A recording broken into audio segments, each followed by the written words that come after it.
Hello everyone, నేను మీ Leela Soujanya. Welcome to Gaganan Mokshas channel. So Vinayaka Chavithi పండుగ అయితే వచ్చేసింది కదా. ఆ బొజ్జ వినాయకుడు పండుగను అయితే మంచిగా సెలబ్రేట్ చేసుకోవాలి కదా. ఏంటో ఫస్ట్ డే వంటగదిలో ఉన్నా అనుకుంటున్నారేమో, పండుగ కదా మరి ప్రసాదాలు అన్నిటినీ కూడా రెడీ చేసుకోవాలిగా. ఆ బొజ్జ వినాయకుడికి ఎంతో ఇష్టమైన పాల తాలికలు రెసిపీని అయితే చేసుకుంటున్నాను. ఇదేమీ కొత్త రెసిపీ ఏం కాదు. అమ్మమ్మలు, నాయనమ్మలు వీళ్ళంతా కూడా ఎప్పటి నుంచో చేస్తున్నదే. కానీ అప్పటికి ఇప్పటికీ టేస్ట్ మాత్రం సూపర్గా ఉంటుందన్నమాట. నేను కూడా మా నాయనమ్మ దగ్గరే నేర్చుకున్నాను. సో ఇదంటే వినాయకుడికి చాలా ఫేవరెట్ అంట. పొంగల్ పాయసం వండడం కన్నా కూడా ఈ పాల తాలికలు చేస్తేనే వినాయకుడికి బాగా ఇష్టంగా ఉంటుంది వినాయక చవితి రోజు అని అంటూ ఉంటారు. ఇదంటే ఇష్టం అని చెప్పి వినాయకుడికి మీకు ఎలా తెలుసు అని మాత్రం అడగకండి, పెద్దవాళ్ళు చెప్తూ ఉంటారు. సో నేను కూడా వినాయకుడికి ఇదంటే ఇష్టం కదా, వినాయక చవితి రోజు పాల తాలికలే చేద్దామని చెప్పేసి నేను కూడా చేస్తున్నాను. సో ఇలాగే చాలామంది చేసుకోవాలని చెప్పేసి నేను పండగ కన్నా ఒక 1 వీక్ ముందే పాల తాలికలు రెసిపీని అయితే చేసి వీడియో కూడా పోస్ట్ చేశా. సో ఈ పాల తాలికలు చేసుకోవడం రాని వాళ్ళకి హెల్ప్ అవుతుంది కదా అని చెప్పేసి ఈ పాల తాలికలు అనే దాన్ని చేతులతో కన్నా కూడా మూకిడి అనేది ఉంటుంది, పాల తాలికలు మూకిడి, దాంతో అయితే చేసుకుంటారు. అది ఎక్కువ అమౌంట్ చేసుకుంటే, అంటే చాలా ఎక్కువ క్వాంటిటీలో చేసుకున్నప్పుడు దాన్ని యూజ్ చేసుకుంటాం. మనం ఇప్పుడు ఇంట్లో ప్రసాదం కోసం కొంచెమే చేసుకుంటాం కదా, అందుకనే సింపుల్గా చేతులతో అయితే చేసేసుకుంటున్నాను. ఇంకా నెక్స్ట్ అయితే కుడుములు ఉండ్రాలు కూడా చేసుకోవాలి కదా వినాయకుడి కోసం, అందుకని చెప్పేసి కుడుములు ఉండ్రాలను కూడా రెడీ చేసుకుంటున్నాను.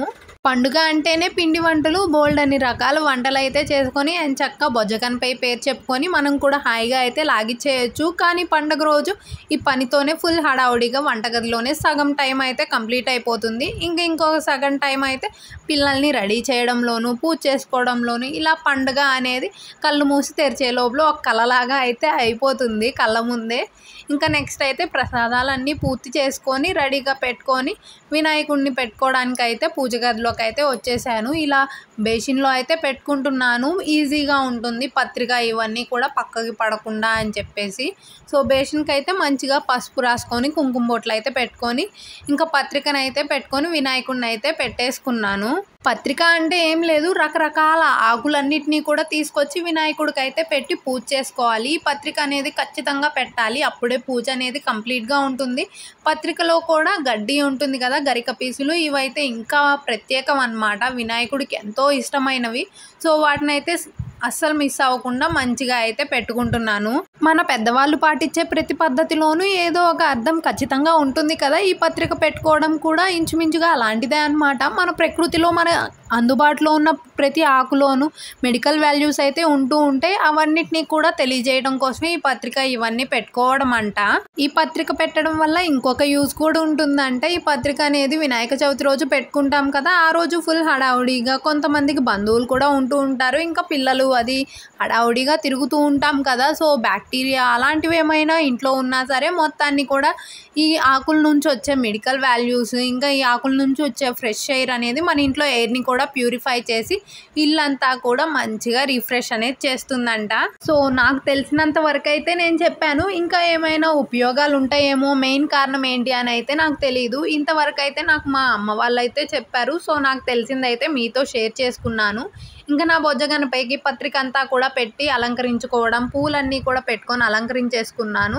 ఇంకా తాంబూలాన్ని కూడా పెట్టుకొని ఇంకా ప్రసాదాలను అయితే పెట్టుకుంటున్నాను. నేను చేసుకున్నాను కదా ముందుగానే పాల తాలికలు, కుడుములు, ఉండ్రాలని. సో వీటన్నిటినీ కూడా స్వామివారి ముందు అయితే పెట్టుకుంటున్నాను. అన్నిటినీ కూడా దేవుడి ముందు మంచిగా సర్దుకొని ఇంకా దేవుడికి పూజించుకోవడం అయితే మొదలుపెట్టాను.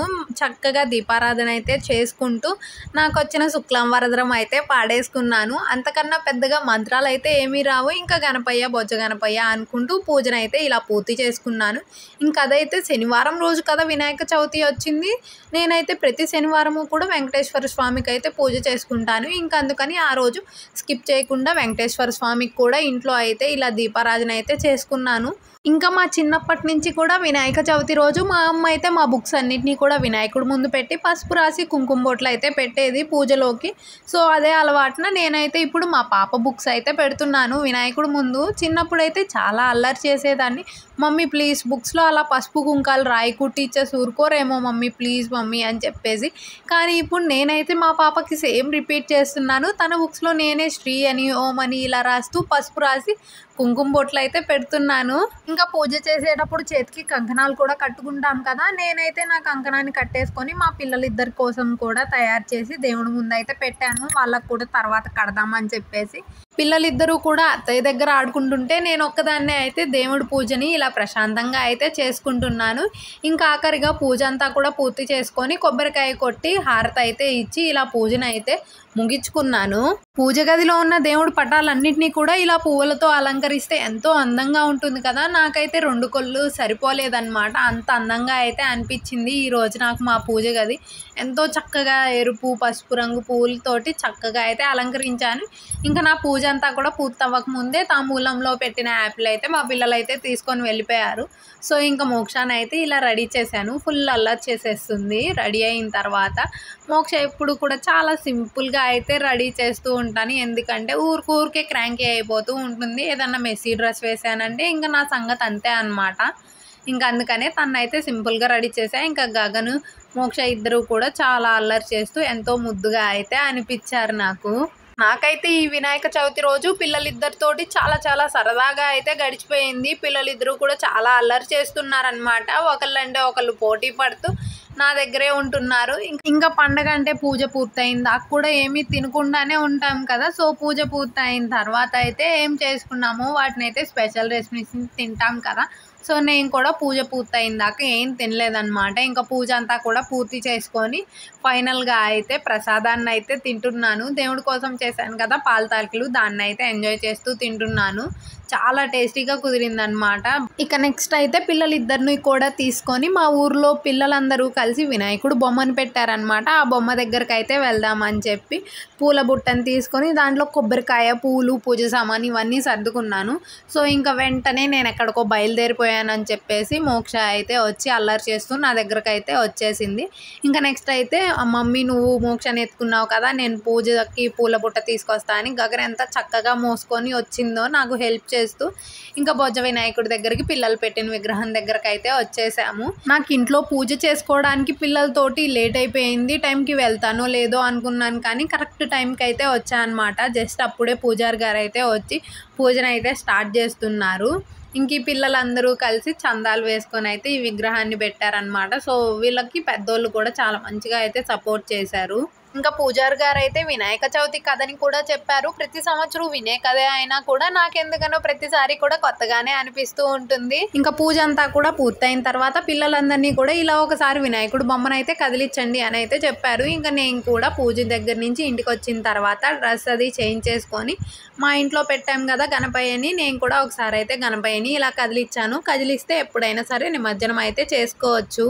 ఈ సంవత్సరం వినాయక చవితిని అయితే ఇలా జరుపుకున్నాము. Thanks for watching. Please subscribe.